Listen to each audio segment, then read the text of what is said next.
The night air was thick with tension as 16-year-old Malik Carter jogged down the dimly lit streets of his neighborhood, his hoodie pulled low over his forehead. He had just finished a late shift at the local burger joint and was eager to get home before his mother started worrying. He hated walking these streets at night, not because of the danger, but because of what people assumed when they saw him, especially the cops. As he rounded the corner onto 4th Street, something made him pause. A black SUV sat idling outside the 24-hour convenience store. Its engine hummed low, and the streetlight barely reflected off its tinted windows. Something about it felt off. Malik's instincts, honed by years of living in a rough part of town, told him to pay attention. That's when he saw it. A police cruiser was parked in front of the store, and inside, an officer stood at the register, seemingly unaware of the two masked men creeping up behind him.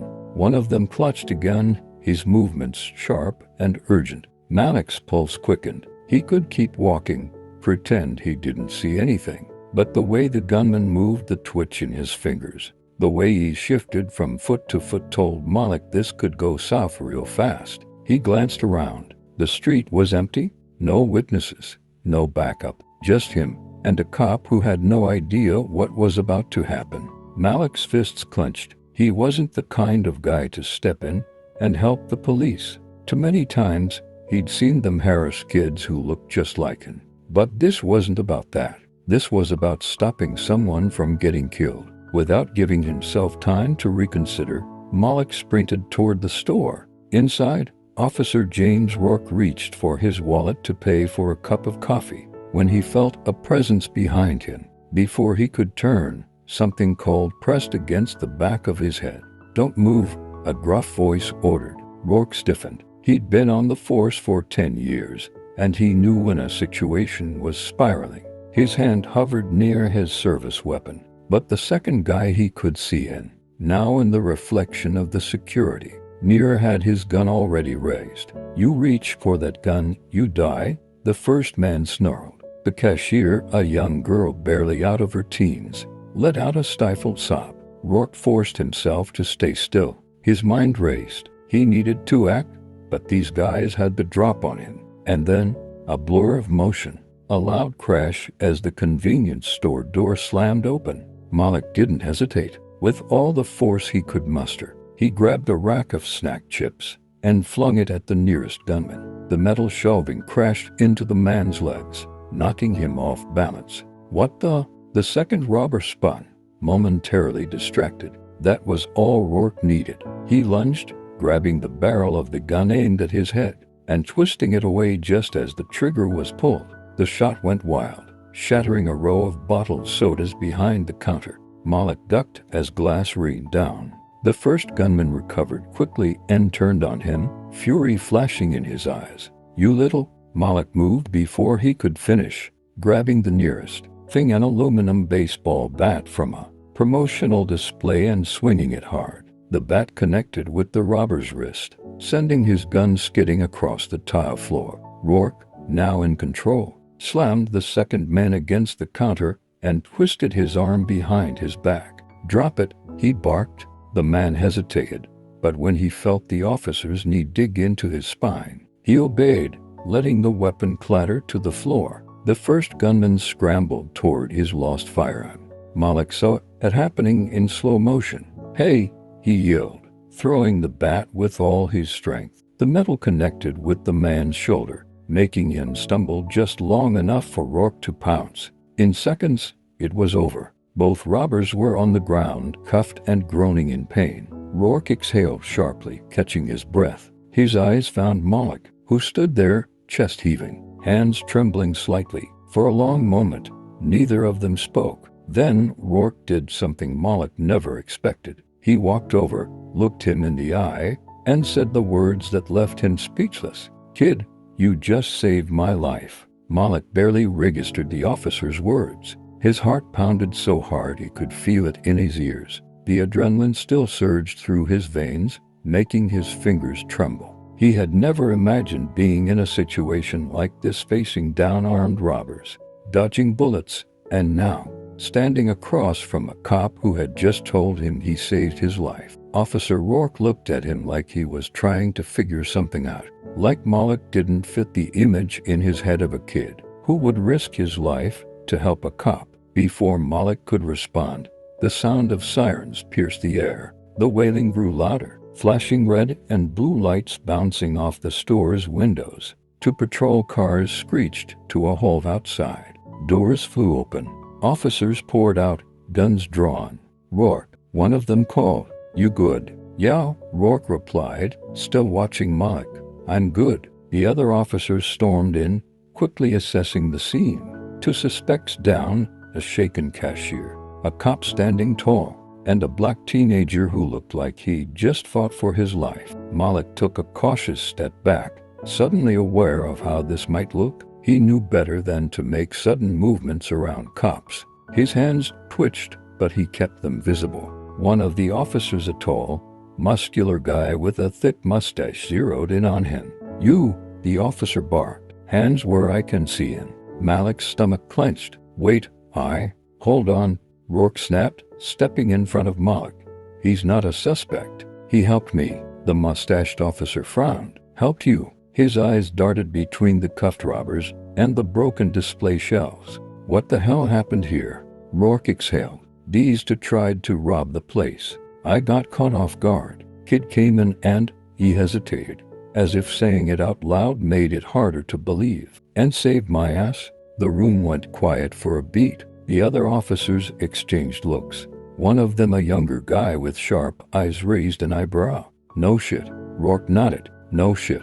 Moloch felt the weight of their stares. He knew what they were thinking. A black kid in a hoodie wasn't supposed to be the hero of the story. Still, he kept his mouth shut. The mustached officer's gaze lingered on him for a second longer before he finally grunted, turning away to radio in the situation.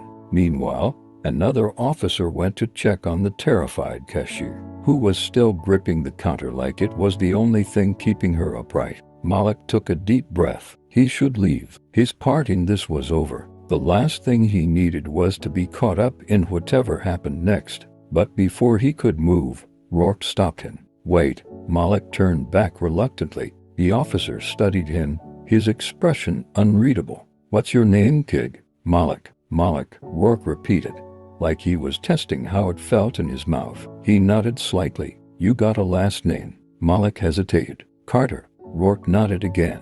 "All right, Moloch Carter." He ran a hand through his short cropped hair, glancing at the scene behind him, the downed robbers, the shattered glass, the still-stand cashier. Then he looked back at Moloch.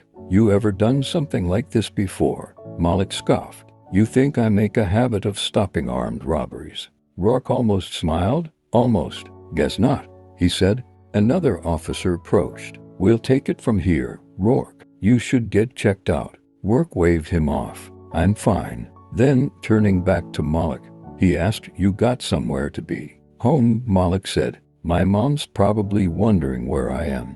Rourke checked his watch. "It's late. You want a ride?" Moloch stiffened. The idea of getting into a cop car, even as a passenger, made his skin crawl. "No, I'll walk." Rourke studied him for a second, then nodded. "All right, but I owe you one." Moloch frowned. "What?" "I owe you," Rourke repeated. "For what you did." Moloch shook his head. "You don't owe me anything." "That's where you're wrong, kid." Rourke took a step closer. "You saved my life." Moloch didn't know what to say to that, so he didn't say anything at all. He just turned and walked out of the store, the night air hitting his face like a slap. As he made his way down the block, the sirens faded behind him, but the weight of what had just happened stayed with him. He had saved a cop's life, and the strangest part, that cop actually seemed grateful. Moloch walked through the quiet streets, his hands shoved into his hoodie pocket, his mind racing. The night was still, but his thoughts weren't.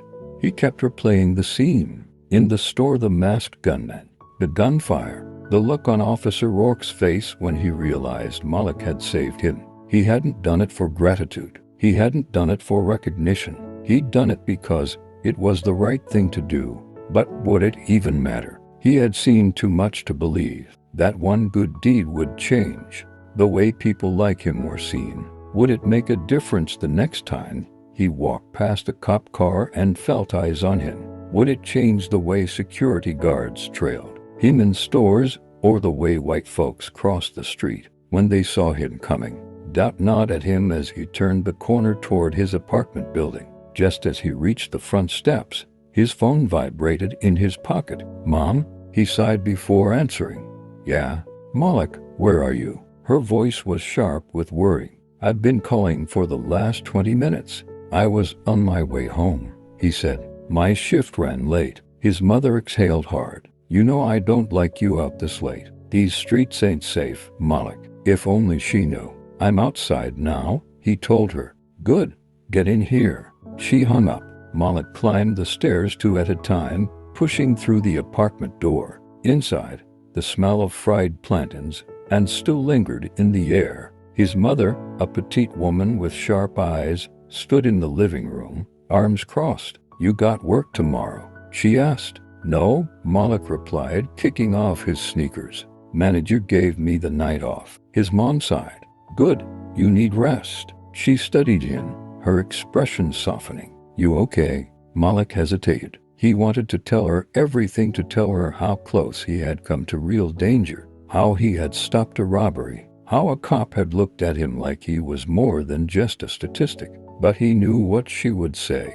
"You should have walked away." She was always telling him to be careful, to avoid situations that could turn bad, to never give anyone a reason to look at him the wrong way. So he just said, "Yeah, I'm fine." His mom nodded slowly, though she didn't look convinced. "All right," she finally said. "Go wash up. I left some food on the stove." Malik nodded and made his way to his room, shutting the door behind him. The moment he sat on his bed, his phone buzzed again. An unknown number. He frowned before answering. "Hello, Malik Carter." He sat up straighter. "Yeah? Who's this?" "Officer Rourke." Malik blinked. How'd you get my number?" Rourke chuckled. "I'm a cop, kid. I have my ways." Malik wasn't sure how to feel about that. "What do you want?" he asked, trying not to sound defensive. There was a pause. "I wanted to check on you. Make sure you got home safe." Malik frowned. "Why?" "Because," Rourke said, "tonight wasn't just another night. You saved my life, and that's not something I take lightly." Malik didn't know what to say to that. "You still there?" Rourke asked. "Yeah," Malik said slowly. I didn't think you'd call." "Neither did I." Rourke let out a breath. "Listen, kid, I don't know if you believe this, but not all of us are bad." Malik scoffed. "I'll take your word for it." Rourke was silent for a moment. Then, he said something that caught Malik off guard. "You ever thought about being a cop?" Malik nearly dropped his phone. "What? You're quick, smart. You saw trouble before it happened and did something about it. That's not something you teach, that's instinct." Malik shook his head, even though Rourke couldn't see him. "Nah, not my thing." "Why not?" Malik hesitated. "Cops and people like me, we don't exactly mix." "I used to think that way too," Rourke admitted, "until I put on the badge myself." Malik didn't know what to say. The idea of becoming a cop had never even crossed his mind. And yet, he thought about the look on Rourke's face when he'd said, "You just saved my life." There was something different in the way Rourke spoke to him. It wasn't like the other officers Malik had dealt with before. It was almost respect. "Just think about it," Rourke said. "That's all I'm asking." Malik was silent for a long moment. "Yeah, okay," he finally said. Rourke let out a small chuckle. "I'll take that as a win. Get some rest, kid." And just like that, the call ended. Malik sat there, staring at his phone. He had spent his whole life avoiding cops. Now, one of them was offering him a future, and he had no idea what to do with that. Malik lay awake in bed long after the call ended, staring at the ceiling. The thought of becoming a cop had never once crossed his mind. To him, cops were the enemy men in uniforms who harassed kids for no reason, who looked at him and saw a suspect before they saw a person. And yet, Officer Rourke had called him, not to interrogate him, not to accuse him of anything, but to thank him, to offer him something Malik never expected, a future. The idea unsettled him. so he tried to push it aside. He had other things to worry about, like waking up early to help his mom at the corner store she worked at. But life had a funny way of making sure you didn't ignore the things you weren't ready to deal with. The next morning, Malik was dragging crates of soda into the tiny shop when the doorbell jingled. He turned, expecting a customer. Instead, Officer Rourke stood in the doorway, his uniform crisp, his badge glinting under the store lights. Malik's stomach tightened. His mother, who was arranging loaves of bread on the shelf, tensed when she saw the officer. She immediately looked at Malik, her eyes sharp with concern. "Is there a problem, officer?" she asked carefully. Rourke held up his hands in a non-threatening way. "No problem, ma'am. Just here to talk to Malik." Malik wiped his hands on his jeans, keeping his voice neutral. "I already told you I don't want to be a cop." Rourke smirked. "Relax, kid. I didn't come to recruit you." He nodded toward the back of the store. "Can we talk?" Malik hesitated, glancing at his mother. She gave him a look that said be careful, but she didn't stop him. With a sigh, Malik led Rourke to the stockroom. The officer leaned against a shelf while Malik crossed his arms. "You followed me here?" Malik asked. Rourke shook his head. "I just asked around." Malik narrowed his eyes. "That's not creepy at all." Rourke chuckled. "Listen, kid, I meant what I said last night. What you did, it wasn't just brave. It was something most people wouldn't do, let alone a 16-year-old. Malik shrugged. "I did what I had to." "Yeah? And you did it fast? You thought on your feet. That's not something you learn from a textbook." Malik frowned. "Why do you care?" Rourke exhaled, rubbing a hand over his jaw. "Because I see potential, Malik, and I don't want to see it wasted." Malik scoffed. "Wasted? What? Because I'm not running toward a badge." "No," Rourke said, his voice steady. "Because I've seen kids like you get lost in the system. They get pushed into a corner, told they only have one path. I don't want that to happen to you." Malik stiffened. He didn't like the way those words hit home. He'd seen it too. Kids he'd grown up with who had potential but never got the right chances. They ended up in places they were never supposed to be. Rourke continued, his voice softer now. "I grew up in a rough neighborhood too. I had a choice. I could let the streets define me, or I could do something to change it. You've got that same choice, Malik." Malik looked away, jaw tight. "And you think becoming a cop is the answer?" Rourke sighed. "I think you being a cop could be part of the solution. You'd be the kind of officer who understands what it's like to be on the other side." Malik shook his head. "That's not me." Rourke didn't argue. Instead, he reached into his pocket and pulled out a card. "This is my number," he said, holding it out. "I'm not saying you have to decide today, or even this year, but if you ever need anything or if you ever change your mind, do call me." Malik hesitated, then slowly took the card. He didn't know why. Rourke gave him a nod. "You did a good thing, kid. Don't let anyone tell you otherwise." With that, he turned and walked out of the stockroom.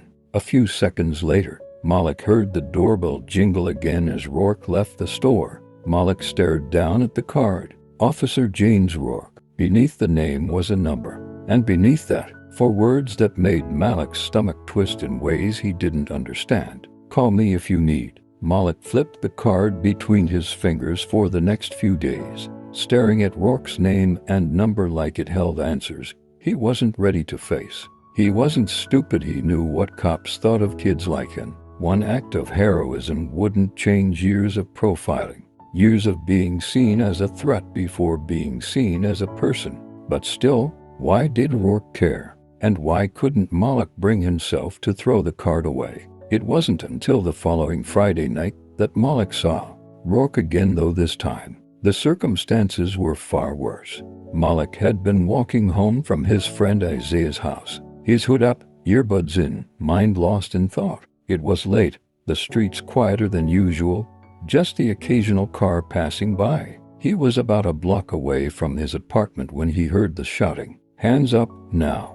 Malik yanked out his earbuds and turned his head. Across the street, just outside a liquor store, a scene was unfolding. A man in dark clothing was pointing a gun at none other than Officer Rourke. Malik's breath caught. Rourke stood with his hands slightly raised, his eyes locked on the gunman. His holster was empty. His weapon had either been taken or knocked away. And from the way he stood, Malik could tell he was stalling, trying to talk the man down. But the gunman wasn't listening. Malik couldn't hear every word, but he caught enough. "You think you own these streets?" the man growled. "You think we don't see what you do?" Rourke's voice was calm. "I don't want any trouble, man. You don't want this either. Shut up." The gunman's hand shook. He was nervous, angry, and that made him dangerous. Malik felt his stomach tighten. "I should walk away. That was the smart thing to do, right? This wasn't his fight. This wasn't his problem." But then he saw something else. A woman crouched behind a car, clutching a child to her chest. They were caught in the crossfire, trapped. If the gun went off, if things went bad, innocent people could die. Malik swallowed hard. And then, without thinking, he moved. He kept low, circling around the back of the liquor store. He spotted a metal trash can near the alleyway, grabbed the lid, and took a deep breath. Be fast, be smart, be careful. Then, with all his strength, he hurled the lid. It clattered against the pavement a few feet away from the gunman. The noise was loud enough to startle him. It worked. The man flinched, his head snapping toward the sound. That was all Rourke needed. The officer lunged forward, grabbing the man's wrist in a tight grip, twisting it just enough. The gun clattered to the ground, and in one swift motion, Rourke tackled the man, pinning him against the pavement. By the time Malik stepped out from behind the alley, Rourke had the guy in cuffs. For a moment, everything was silent except for the man's heavy breathing and the sound of Rourke catching his breath. Then Rourke turned his head right at Malik. Malik braced himself, half expecting the cop to start shouting at him for interfering. Instead, Rourke just stared. Then he let out a short, disbelieving laugh. "You," he said, shaking his head. Again, Malik shrugged, trying to play it cool. "Guess I got a habit of saving your ass." Rourke blew out a breath, running a hand over his face. "I don't know whether to thank you or yell at you." Malik smirked. "I vote thank me." Before Rourke could respond, backup arrived, 2 squad cars screeching to a stop, officers spilling out. One of them rushed over, grabbing the cuffed man while another retrieved Rourke's weapon from the pavement. A female officer, her badge reading Martinez, looked between Rourke and Malik. "What happened?" she asked. Rourke exhaled. "He had me at gunpoint. Malik here distracted him long enough for me to take him down." Martinez frowned, eyeing Malik for the first time. "You?" Malik crossed his arms. "Yeah, problem." She blinked, then shook her head. "No, just surprising, that's all." Malik knew what she meant. Kids like him weren't supposed to be the heroes. But he had been, twice. And judging from the look on Rourke's face, he wasn't about to forget it. The scene outside the liquor store was chaotic. Flashing red and blue lights painted the pavement, and the hum of police chatter filled the air. The man who had held Rourke at gunpoint was shoved into the back of a squad car, his wrists secured in tight handcuffs. Malik stood off to the side, his heart still pounding, hands stuffed into his hoodie pocket. Rourke walked over, stopping in front of him. For a long moment, he just looked at Malik, really looked at him like he was trying to figure something out. Malik raised an eyebrow. "What?" Rourke let out a breath, shaking his head. "That's twice now." Malik smirked. "You should probably stop getting into trouble." Rourke chuckled. "I should." He sobered, his gaze growing serious. "But let me ask you something. Why'd you do it?" Malik hesitated, then shrugged. "Same reason as last time. Right place, right time." Rourke studied him. "No, it's more than that." Malik shifted on his feet. He wasn't used to cops looking at him like this. Not with suspicion, not with fear, but with something else. Respect. "I don't know," Malik finally admitted. "Guess I just don't like seeing people get hurt." Rourke nodded slowly, like that answer confirmed something for him. "That's what makes you different." Before Malik could respond, another officer walked up. It was Martinez again, clipboard in hand. "We need a statement," she told Rourke. Then she turned to Malik. "You too, kid." Malik tensed. He didn't like the idea of giving a statement. Talking to cops always felt like a trap. Rourke must have sensed it because he held up a hand. "I'll handle it." Martinez hesitated, then nodded and walked away. Malik frowned. "What do you mean, you'll handle it?" Rourke slipped a notepad from his pocket, flipping to a blank page. "Tell me what happened, and I'll make sure your side is in the report. No funny business." Malik studied him. He wanted to believe him. After a moment, he sighed. "Fine." He told Rourke everything from the moment he heard the shouting to the second he threw the trash tin lid. When he finished, Rourke jotted down the last note and closed the notepad. "You did good, Malik." Malik snorted. "Tell that to your buddies. Pretty sure they still see me as the problem." Rourke's jaw tightened. "Some of them, yeah, but not all of us." Malik didn't respond. Rourke glanced at his watch, then back at Malik. "It's late. You should get home." Malik smirked. "You gonna escort me?" Rourke chuckled. "No, but I will give you a ride." Malik hesitated. Riding in a cop car even in the front seat felt weird. But it was late, and he was tired. "All right," he muttered. Rourke led him to the car, and for the first time in Malik's life, he sat in the passenger seat of a police cruiser without handcuffs on. The ride was quiet at first. The hum of the engine filled the silence as they passed under dim streetlights. Then Rourke spoke. "You ever think about what I said?" Malik didn't have to ask what he meant. He already knew. The whole "you'd make a good cop" thing. He exhaled. "I don't know, man." Rourke nodded, like he expected that answer. "Look, I get it. Cops, and guys like you. There's history. Bad history. And I'm not gonna pretend that one good moment erases all the bad ones." Malik glanced at him, surprised by the honesty. "But here's the thing," Rourke continued. "If people like you don't step up, how does it ever change?" Malik frowned, staring out the window. He didn't have an answer. They pulled up in front of his apartment building, and Rourke shifted in his seat. "I know I'm probably the last person you want to hear this from, but," he hesitated, "you're more than what this world tries to make you." Malik looked at him. Rourke's expression was unreadable, but there was something in his eyes, something real. For the first time in his life, a cop was looking at him not as a suspect, not as a problem, but as a person. Malik swallowed. He opened the door, stepping out, then turned back. "You know," he said, voice lighter, "if I ever did become a cop, I'd be better than you." Rourke smirked. "That's the idea, kid." Malik let out a small laugh. Then, for reasons he didn't quite understand, he pulled the card Rourke had given him out of his pocket. He studied it for a long moment. Then, without looking up, he said, "You just left me speechless." Rourke blinked, startled. Then he laughed, truly laughed. Malik smirked. "See you around, officer." And with that, he walked inside, leaving Rourke shaking his head, a smile still on his face. I hope you enjoyed that story. Please share it with your friends and subscribe so that you don't miss out on the next one. In the meantime, I have handpicked 2 stores for you that I think you will enjoy. Have a great day.